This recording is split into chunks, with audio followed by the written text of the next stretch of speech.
ਨਹਿਰ ਸੰਬੰਧਿਤ aloe based ਪ੍ਰਸ਼ਨ ਉੱਤਰਾਂ ਦੀ ਸੀਰੀਜ਼ ਦੇ ਵਿੱਚ ਅੱਜ ਅਸੀਂ ਕਰਨ ਜਾ ਰਹੇ ਹਾਂ lesson 3 synthetic fibres and plastic.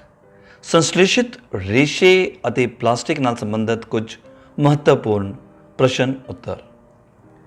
ਸਾਡੇ ਕੋਲ ਪਹਿਲਾ ਪ੍ਰਸ਼ਨ ਹੈ, ਨਵਕਿਰਨ ਨੂੰ ਅੱਜ ਸਕੂਲ ਵਿੱਚ ਕੁਦਰਤੀ ਰੇਸ਼ਿਆਂ ਬਾਰੇ ਜਾਣਕਾਰੀ ਦਿੱਤੀ ਗਈ। ਨਵਕਿਰਨ ਕਿਵੇਂ ਪਤਾ ਕਰੇਗੀ ਕਿ ਦਿੱਤੇ ਗਏ ਰੇਸ਼ੇ ਕੁਦਰਤੀ ਹਨ? ਅਸੀਂ ਪੜ੍ਹ ਚੁੱਕੇ ਹਾਂ ਕਿ ਰੇਸ਼ਿਆਂ ਦੀ ਜੇ ਪਛਾਣ ਕਰਨੀ ਹੈ ਕੁਦਰਤੀ ਹਨ ਜਾਂ ਫਿਰ ਸੰਸ਼ਲੇਸ਼ਿਤ, ਤਾਂ ਉਹਨਾਂ ਨੂੰ ਜਲਾ ਕੇ ਵੇਖਣਾ ਚਾਹੀਦਾ ਹੈ, ਕਿਉਂਕਿ ਜਿਹੜੇ ਕੁਦਰਤੀ ਰੇਸ਼ੇ ਹਨ ਉਹ ਜਲਣ ਤੋਂ ਬਾਅਦ ਰਾਖ ਪੈਦਾ ਕਰਦੇ ਹਨ, ਪਾਊਡਰ ਵਰਗੀ ਰਾਖ ਪੈਦਾ ਕਰਦੇ ਹਨ। ਇਸ ਲਈ ਸਹੀ ਉੱਤਰ ਹੋਏਗਾ ਈੜੀ।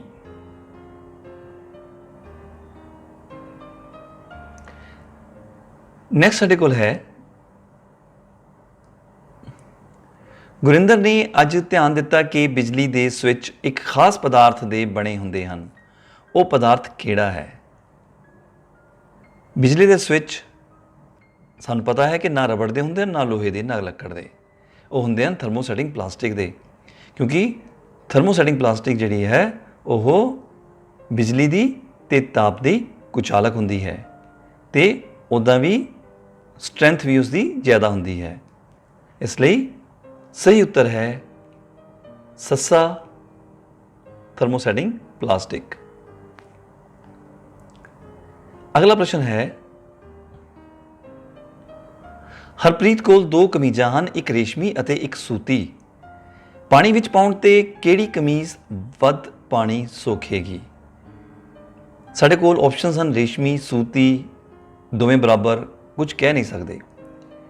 ਸਾਨੂੰ ਪਤਾ ਹੈ ਕਿ ਰੇਸ਼ਮੀ ਜਿਹੜੀ ਹੈ ਉਹ ਮੁਸਾਮਦਾਰ ਨਹੀਂ ਹੁੰਦੀ, ਸੂਤੀ ਮੁਸਾਮਦਾਰ ਹੁੰਦਾ ਹੈ ਕੱਪੜਾ। ਜਿਹੜਾ ਮੁਸਾਮਦਾਰ ਕੱਪੜਾ ਹੈ ਤਾਂ ਉਹਦੇ ਵਿੱਚ ਪਾਣੀ ਜਿਹੜਾ ਆ ਜ਼ਿਆਦਾ ਸਮਾ ਜਾਂਦਾ ਹੈ, ਇਸ ਲਈ ਸੂਤੀ ਕੱਪੜਾ ਜਿਹੜਾ ਆ ਉਹ ਵੱਧ ਪਾਣੀ ਸੋਖਦਾ ਹੈ। ਔਰ ਇਸੇ ਕਰਕੇ ਸਲਾਹ ਦਿੱਤੀ ਜਾਂਦੀ ਹੈ ਕਿ ਗਰਮੀਆਂ ਦੇ ਵਿੱਚ ਸੂਤੀ ਦੀ ਸ਼ਰਟ ਜਾਂ ਸੂਤੀ ਦੇ ਕੱਪੜੇ ਪਾਉਣੇ ਚਾਹੀਦੇ ਹਨ। ਸੋ ਸਹੀ ਉੱਤਰ ਹੋਏਗਾ ਐੜਾ, ਸੂਤੀ। ਅਗਲਾ ਪ੍ਰਸ਼ਨ ਹੈ, ਅੱਜ ਕਲਾਸ ਵਿੱਚ ਪੜ੍ਹਾਈ ਦੌਰਾਨ ਮਨਦੀਪ ਨੂੰ ਪਤਾ ਲੱਗਾ ਕਿ ਇੱਕ ਅਜਿਹਾ ਪਲਾਸਟਿਕ ਹੈ ਜੋ ਗਰਮ ਕਰਨ ਤੇ ਆਪਣਾ ਰੂਪ ਬਦਲ ਲੈਂਦਾ ਹੈ। ਉਸ ਪਦਾਰਥ ਨੂੰ ਕੀ ਕਹਿੰਦੇ ਹਨ? ਤੇ ਫਿਰ ਵਿੱਚੋਂ ਸਾਨੂੰ ਪਤਾ ਹੈ ਕਿ ਪਲਾਸਟਿਕ ਥੋੜ੍ਹੇ ਤਾਪਮਾਨ ਤੇ ਹੀ ਆਪਣਾ ਰੂਪ ਬਦਲ ਲੈਂਦਾ ਹੈ। ਥਰਮੋਪਲਾਸਟਿਕ ਵੀ ਪਲਾਸਟਿਕ ਦਾ ਹੀ ਰੂਪ ਹੈ ਤੇ ਐਕ੍ਰੈਲਿਕ ਵੀ ਪਲਾਸਟਿਕ ਦਾ ਹੀ ਰੂਪ ਹੈ। ਸੋ ਇਹ ਤਿੰਨੇ ਹੀ ਜਿਹੜੇ ਹਨ ਸਹੀ ਹਨ। ਸੋ ਉੱਤਰ ਹੋਏਗਾ ਉਪਰੋਕਤ ਸਾਰੇ ਸੱਸਾ।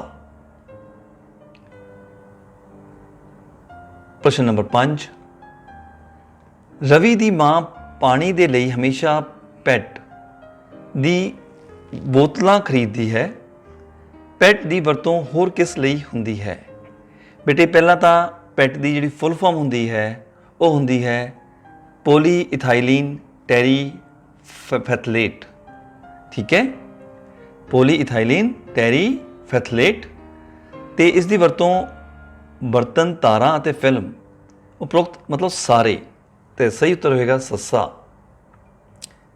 ਤਾਰਾਂ ਬਣਾਉਣ ਲਈ ਵੀ ਤੇ ਫਿਲਮ, ਬਰਤਨ ਸਾਰੇ ਬਣਾਉਣ ਵਾਸਤੇ ਪੈਟ ਦੀ ਯੂਜ਼ ਹੁੰਦਾ ਹੈ, ਕਿਉਂਕਿ ਪਰਲ ਪੈਟ ਦੇ ਜਿਹੜੇ ਹੈਗੇ ਸਾਨੂੰ ਪਤਾ ਹੈ ਕਿ ਕੰਪਨੀ ਪਰਲ ਪੈਟ ਹੈਗੀ ਹੈ ਜਿਹਦੇ ਕਿ ਪਲਾਸਟਿਕ ਦੇ ਬੋਤਲਾਂ ਆਉਂਦੀਆਂ ਹਨ, ਪਲਾਸਟਿਕ ਦੇ ਹੋਰ ਛੋਟੇ ਛੋਟੇ ਜਾਰਜ਼ ਆਉਂਦੇ ਹਨ, ਇਸ ਤੋਂ ਤਾਰਾਂ ਬਣਦੀਆਂ ਹਨ ਅਤੇ ਫਿਲਮ ਬਣਦੀ ਹੈਗੀ ਆ। ਠੀਕ ਹੈ, ਅਗਲਾ ਪ੍ਰਸ਼ਨ ਸਾਡੇ ਕੋਲ ਹੈ,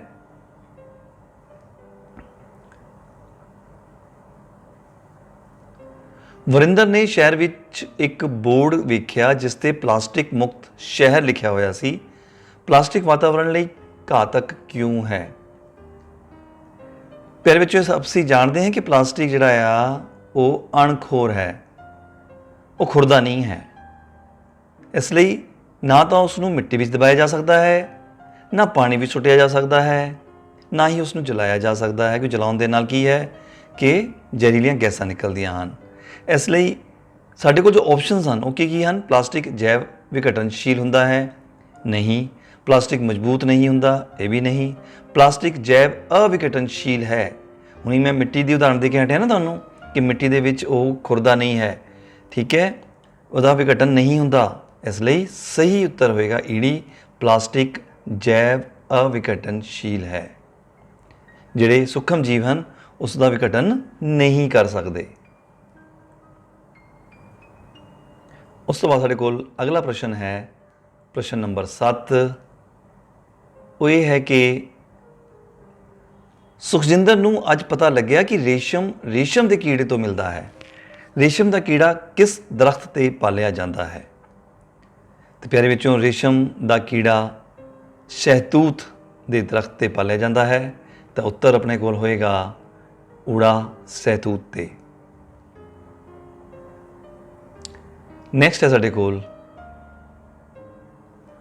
ਅਮਨਦੀਪ ਦੇ ਮਾਤਾ ਅਚਾਰ ਪਾਉਣ ਲਈ ਪਲਾਸਟਿਕ ਦਾ ਬਰਤਨ ਵਰਤੋਂ ਵਿੱਚ ਲੈਂਦੇ ਹਨ। ਅਜਿਹਾ ਕਿਉਂ ਕੀਤਾ ਜਾਂਦਾ ਹੈ? ਤੇ ਸਾਡੇ ਕੋਲ ਆਪਸ਼ਨਸ ਹਨ। ਪਲਾਸਟਿਕ ਦੇ ਬਰਤਨ ਸਸਤੇ ਹੁੰਦੇ ਹਨ, ਸਹੀ ਗੱਲ ਹੈ। ਪਲਾਸਟਿਕ ਦੇ ਬਰਤਨ ਹਵਾ ਨਾਲ ਕਿਰਿਆ ਨਹੀਂ ਕਰਦੇ, ਬਿਲਕੁਲ, ਕਿਉਂਕਿ ਪਲਾਸਟਿਕ ਅਕਿਰਿਆਸ਼ੀਲ ਹੈ। ਈੜੀ ਹੈ, ਅਚਾਰ ਜ਼ਹਿਰੀਲਾ ਨਹੀਂ ਹੁੰਦਾ, ਕਿਉਂਕਿ ਜਦ ਉਹਨੇ ਹਵਾ ਦੇ ਨਾਲ, ਪਾਣੀ ਦੇ ਨਾਲ ਕਿਰਿਆ ਨਹੀਂ ਕਰਨੀ ਤਾਂ ਅਚਾਰ ਜਿਹੜਾ ਹੈਗਾ ਆ ਉਹ ਖਰਾਬ ਨਹੀਂ ਹੁੰਦਾ ਛੇਤੀ ਕਿਤੇ, ਇਸ ਲਈ ਜ਼ਹਿਰੀਲਾ ਨਹੀਂ ਹੁੰਦਾ। ਸੋ ਊੜਾ, ਐੜਾ ਤੇ ਈੜੀ ਇਹ ਸਾਰੇ ਠੀਕ ਹਨ, ਇਸ ਲਈ ਉੱਤਰ ਆਏਗਾ ਸੱਸਾ, ਉਪਰੋਕਤ ਸਾਰੇ।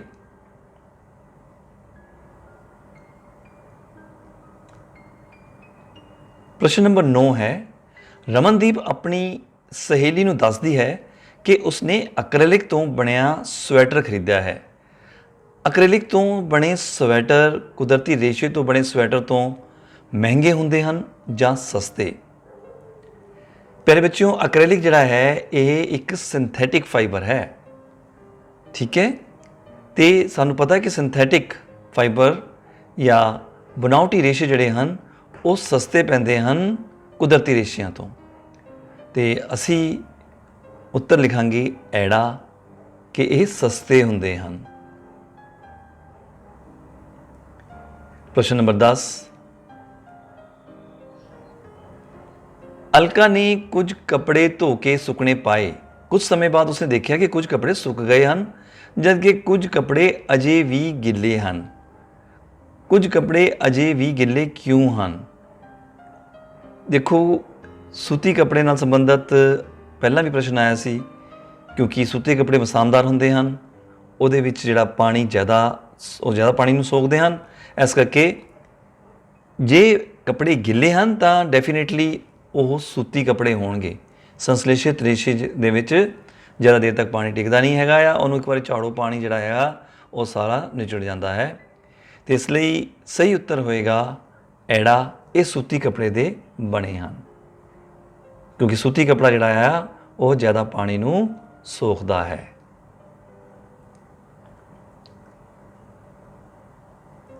ਅਧਿਆਪਕ ਨੇ ਜਮਾਤ ਵਿੱਚ ਦੱਸਿਆ, ਵੱਖ-ਵੱਖ ਤਰ੍ਹਾਂ ਦੇ ਕੁਦਰਤੀ ਅਤੇ ਬਣਾਉਟੀ ਰੇਸ਼ਿਆਂ ਬਾਰੇ ਜਾਣਕਾਰੀ ਦੇਣ ਉਪਰੰਤ ਪੁੱਛਿਆ ਕਿ ਸਭ ਤੋਂ ਮਜ਼ਬੂਤ ਬਣਾਉਟੀ ਰੇਸ਼ਾ ਕਿਹੜਾ ਹੈ? ਅਸੀਂ ਅਭਿਆਸ ਦੇ ਪ੍ਰਸ਼ਨ ਉੱਤਰ ਦੇ ਵਿੱਚ ਕਾਫੀ ਡਿਟੇਲ ਵਿੱਚ ਇਸ ਨੂੰ ਪੜ੍ਹਿਆ ਹੈ ਕਿ ਜੋ ਨਾਇਲੋਨ ਹੈ ਉਹ ਬਹੁਤ ਮਜ਼ਬੂਤ ਬਣਾਉਟੀ ਰੇਸ਼ਾ ਹੈ, ਜਿਸ ਦੇ ਕਿ ਪੈਰਾਸ਼ੂਟ ਬਣਾਏ ਜਾਂਦੇ ਹਨ। ਨਾਇਲੋਨ ਦੀਆਂ ਰੱਸੀਆਂ ਹੁੰਦੀਆਂ ਹਨ। ਉਸ ਤੋਂ ਬਾਅਦ ਬੈਡਮਿੰਟਨ ਦੀਆਂ ਤਾਰਾਂ, ਜੋ ਰੈਕਟ ਦੀ ਤਾਰਾਂ, ਅਤੇ ਨਾਲ ਦੀ ਨਾਲ ਉਹਦਾ ਜਿਹੜਾ ਨੈੱਟ ਹੁੰਦਾ ਆ ਉਹ ਵੀ ਨਾਇਲੋਨ ਦੀ ਰੱਸੀਆਂ ਦਾ ਹੀ ਬਣਿਆ ਹੁੰਦਾ ਹੈ। ਅਤੇ ਇਸ ਲਈ ਸਹੀ ਉੱਤਰ ਹੋਏਗਾ ਊੜਾ।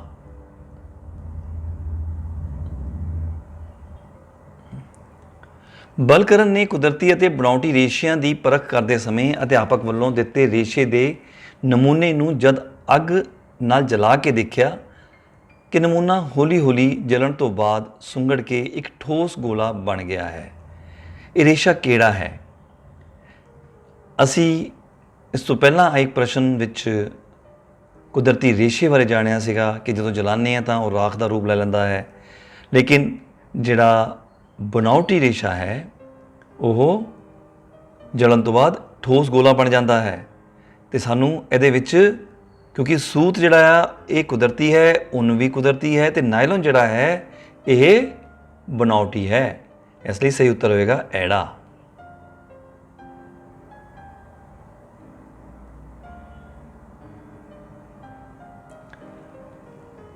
ਅੱਜ ਅਧਿਆਪਕ ਨੇ ਨਾਇਲੋਨ ਬਾਰੇ ਦੱਸਿਆ। ਨਾਇਲੋਨ ਦੀ ਵਰਤੋਂ ਕੀ ਬਣਾਉਣ ਲਈ ਹੁੰਦੀ ਹੈ? ਪਿਆਰੇ ਬੱਚਿਓ, ਨਾਇਲੋਨ ਕਾਫੀ ਮਜ਼ਬੂਤ ਹੁੰਦਾ ਹੈ। ਉਸ ਤੋਂ ਤੰਬੂ, ਰੱਸੇ, ਪੈਰਾਸ਼ੂਟ, ਜਰਾਬਾਂ ਆਦਿ ਬਣਦੀਆਂ ਹਨ। ਇਸ ਲਈ ਅਸੀਂ ਉਪਰੋਕਤ ਸਾਰੇ ਦੇ ਉੱਪਰ ਨਿਸ਼ਾਨੀ ਲਗਾਵਾਂਗੇ।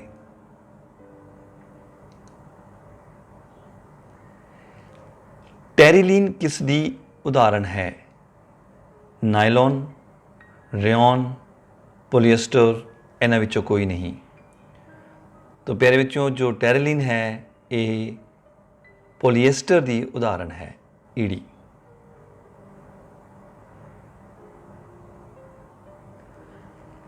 ਅਧਿਆਪਕ ਨੇ ਦੱਸਿਆ ਕਿ ਜਦ ਛੋਟੀਆਂ-ਛੋਟੀਆਂ ਇਕਾਈਆਂ, ਜਿਹਨੂੰ ਇਕਲਕਾਂ ਵੀ ਕਹਿੰਦੇ ਹਨ, ਆਪਸ ਵਿੱਚ ਬੰਧਨ ਬਣਾਉਂਦੀਆਂ ਹਨ ਤਾਂ ਉਸ ਨੂੰ ਡੈਸ਼ ਕਹਿੰਦੇ ਹਨ। ਤਾਂ ਉਸ ਨੂੰ ਬਹੁਲਕ ਕਹਿੰਦੇ ਹਨ। ਬਹੁਲਕ। ਐੜਾ ਸਹੀ ਪਾਠ ਹੈ। ਜਿਵੇਂ ਚੇਨ ਹੁੰਦੀ ਹੈ ਨਾ, ਕੜੀ ਨਾਲ ਕੜੀ ਜੁੜਦੀ ਜਾਂਦੀ ਹੈ, ਠੀਕ ਹੈ, ਕਿੰਨੀਆਂ ਸਾਰੀਆਂ ਜਿਹੜੀਆਂ ਕੜੀਆਂ ਜੁੜ ਜਾਂਦੀਆਂ, ਮਤਲਬ ਬਹੁਤ ਸਾਰੀਆਂ ਕੜੀਆਂ, ਇਸ ਤਰੀਕੇ ਨਾਲ ਇਹ ਬਹੁਲਕ ਕਹਾਏਗਾ ਇੱਥੇ। ਸੋ ਉੱਤਰ ਹੋਏਗਾ ਐੜਾ।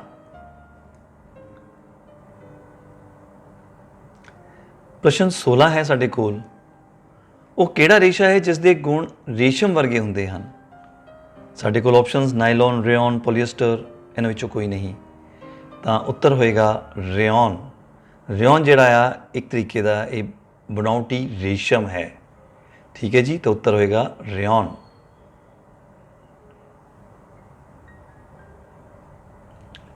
ਨਵਕਿਰਨ ਨੇ ਦੇਖਿਆ ਕਿ ਮੈਲਾਮਾਈਨ ਇੱਕ ਡੈਸ਼ ਪਲਾਸਟਿਕ ਹੈ।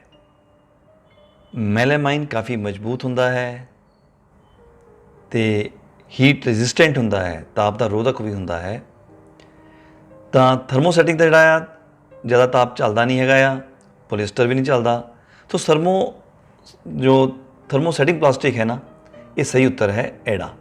ਸੋ ਐੜਾ ਜਿਹੜਾ ਆ ਆਪਸ਼ਨ ਥਰਮੋਸੈਟਿਕ ਪਲਾਸਟਿਕ। ਇੱਥੇ ਥਰਮੋਪਲਾਸਟਿਕ ਦੇ ਲਿਖਿਆ ਹੋਇਆ ਹੈ। ਜੇ ਥਰਮੋਸੈਟਿਕ ਪਲਾਸਟਿਕ ਹੁੰਦਾ ਤਾਂ ਸਹੀ ਹੋਣਾ ਸੀ। ਤਾਂ ਇਹਨਾਂ ਵਿੱਚੋਂ ਕੋਈ ਨਹੀਂ, ਉੱਤਰ ਹੋਏਗਾ ਇਹਨਾਂ ਵਿੱਚੋਂ ਕੋਈ ਨਹੀਂ। ਜਾਂ ਤਾਂ ਐੜਾ ਲਿਖਿਆ ਹੁੰਦਾ ਥਰਮੋਸੈਟਿਕ ਪਲਾਸਟਿਕ। ਚਲੋ ਸੱਸੇ ਨੂੰ ਅਸੀਂ ਲਾ ਦਿੰਦੇ ਨਿਸ਼ਾਨੇ 'ਤੇ।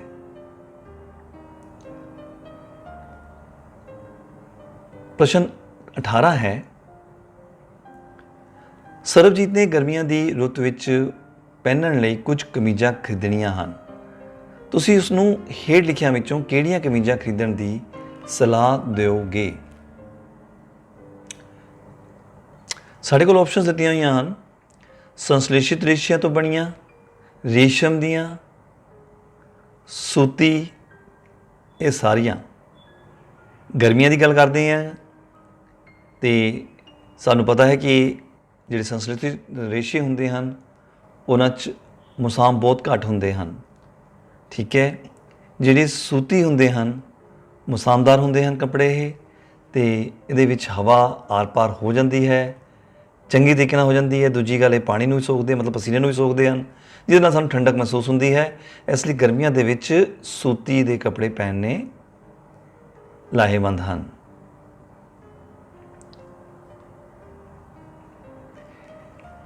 ਮੀਰਾ ਦੀ ਮਾਂ ਨੇ ਮੀਰਾ ਨੂੰ ਦੱਸਿਆ ਕਿ ਖਾਣਾ ਬਣਾਉਣ ਦੇ ਸਮੇਂ ਸੰਸ਼ਲੇਸ਼ਿਤ ਰੇਸ਼ਿਆਂ ਤੋਂ ਬਣੇ ਕੱਪੜੇ ਨਹੀਂ ਪਹਿਨਣੇ ਚਾਹੀਦੇ। ਕਿਉਂ ਨਹੀਂ ਪਹਿਨਣੇ ਚਾਹੀਦੇ? ਕਿਉਂਕਿ ਹਾਂਜੀ, ਆਪਸ਼ਨਸ ਦਿੱਤੀਆਂ ਹਨ। ਇਹ ਮਹਿੰਗੇ ਹੁੰਦੇ ਹਨ, ਇਹ ਧੋਣੇ ਔਖੇ ਹਨ, ਇਹਨਾਂ ਨੂੰ ਅੱਗ ਕੋਲ ਪਹਿਨਣਾ ਖਤਰਨਾਕ ਹੈ, ਇਹਨਾਂ ਵਿੱਚੋਂ ਕੋਈ ਨਹੀਂ। ਬਿਲਕੁਲ ਸਹੀ ਹੈ ਈੜੀ, ਕਿਉਂਕਿ ਇਹ ਬਹੁਤ ਛੇਤੀ ਅੱਗ ਫੜ ਲੈਂਦੇ ਹਨ। ਇਸ ਲਈ ਇਹ ਖਤਰੇ ਤੋਂ ਖਾਲੀ ਨਹੀਂ ਹੈ। ਜਦੋਂ ਅਸੀਂ ਇਸ ਨੂੰ ਪਹਿਨ ਕੇ ਰਸੋਈ ਵਿੱਚ ਜਾਂਦੇ ਹਾਂ ਤਾਂ ਬੈਟਰ ਹੈ ਕਿ ਰਸੋਈ ਵਿੱਚ ਆਉਣ ਵੇਲੇ ਜਾਂ ਖਾਣਾ ਪਕਾਉਣ ਵੇਲੇ ਜਿਹੜੇ ਸੰਸ਼ਲੇਸ਼ਿਤ ਰੇਸ਼ਿਆਂ ਤੋਂ ਬਣੇ ਕੱਪੜੇ ਨਹੀਂ ਪਾਉਣੇ ਚਾਹੀਦੇ।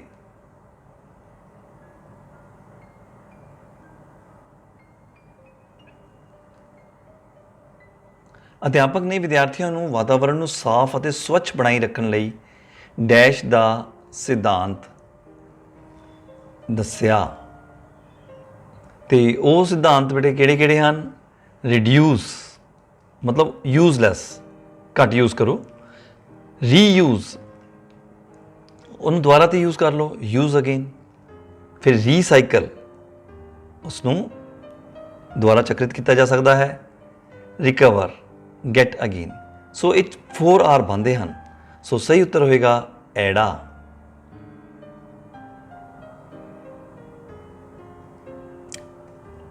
ਪ੍ਰਸ਼ਨ 21 ਹੈ, ਕਿਹੜਾ ਸੰਸ਼ਲੇਸ਼ਿਤ ਰੇਸ਼ਾ ਬਣਾਉਟੀ ਰੇਸ਼ਮ ਦੇ ਨਾਮ ਨਾਲ ਜਾਣਿਆ ਜਾਂਦਾ ਹੈ?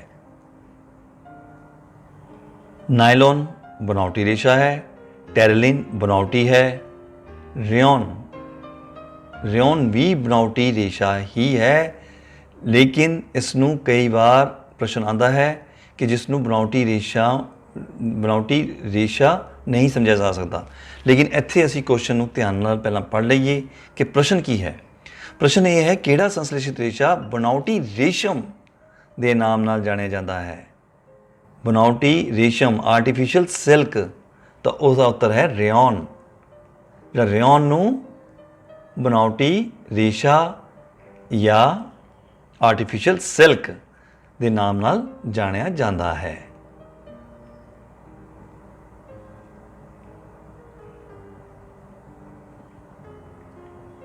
ਪ੍ਰਸ਼ਨ ਹੈ, ਮਨਦੀਪ ਨੂੰ ਅੱਜ ਪਾਠ ਪੜ੍ਹ ਕੇ ਪਤਾ ਲੱਗਿਆ ਕਿ ਕਪਾਹ ਵੀ ਇੱਕ ਬਹੁਲਕ ਹੈ ਜਿਸ ਨੂੰ ਸੈਲੂਲੋਜ਼ ਆਖਦੇ ਹਨ। ਸੈਲੂਲੋਜ਼ ਕਿਹੜੀਆਂ ਛੋਟੀਆਂ ਇਕਾਈਆਂ ਤੋਂ ਬਣਿਆ ਹੁੰਦਾ ਹੈ? ਸੋ ਮਨਦੀਪ ਨੂੰ ਅੱਜ ਪਾਠ ਪੜ੍ਹ ਕੇ ਜੋ ਪਤਾ ਲੱਗਿਆ ਹੈ ਕਿ ਕਪਾਹ ਵੀ ਇੱਕ ਬਹੁਲਕ ਹੈ ਜਿਸ ਨੂੰ ਸੈਲੂਲੋਜ਼ ਆਖਦੇ ਹਨ। ਸੈਲੂਲੋਜ਼ ਕਿਹੜੀਆਂ ਛੋਟੀਆਂ ਇਕਾਈਆਂ ਤੋਂ ਬਣਿਆ ਹੁੰਦਾ ਹੈ? ਇਹ ਬਣਿਆ ਹੁੰਦਾ ਹੈ ਗਲੂਕੋਜ਼ ਤੋਂ। ਊੜਾ ਸਹੀ ਉੱਤਰ ਹੈ। ਪ੍ਰਸ਼ਨ 23, ਪ੍ਰਭ ਸਿਮਰਨ ਨੂੰ ਉਸਦੇ ਅਧਿਆਪਕ ਤੋਂ ਪਤਾ ਲੱਗਿਆ ਕਿ ਨਾਇਲੋਨ ਇੱਕ ਮਾਨਵ ਨਿਰਮਿਤ ਬਣਾਉਟੀ ਰੇਸ਼ਾ ਹੈ ਜਿਸ ਨੂੰ ਬਿਨਾਂ ਕਿਸੇ ਕੁਦਰਤੀ ਕੱਚੇ ਮਾਲ ਦੇ ਬਣਾਇਆ ਗਿਆ ਹੈ। ਇਸ ਦਾ ਨਿਰਮਾਣ ਕਿਹੜੇ ਪਦਾਰਥਾਂ ਤੋਂ ਕੀਤਾ ਜਾਂਦਾ ਹੈ? ਸੋ ਨਾਇਲੋਨ ਦਾ ਜੋ ਕੱਚਾ ਮਾਲ ਜੋ ਚਾਹੀਦਾ ਹੈ ਉਸ ਨੂੰ ਬਣਾਉਣ ਵਾਸਤੇ ਉਹ ਹੁੰਦਾ ਹੈ ਹਵਾ, ਕੋਲਾ ਅਤੇ ਪਾਣੀ। ਤਾਂ ਸਹੀ ਉੱਤਰ ਊੜਾ ਹੈ।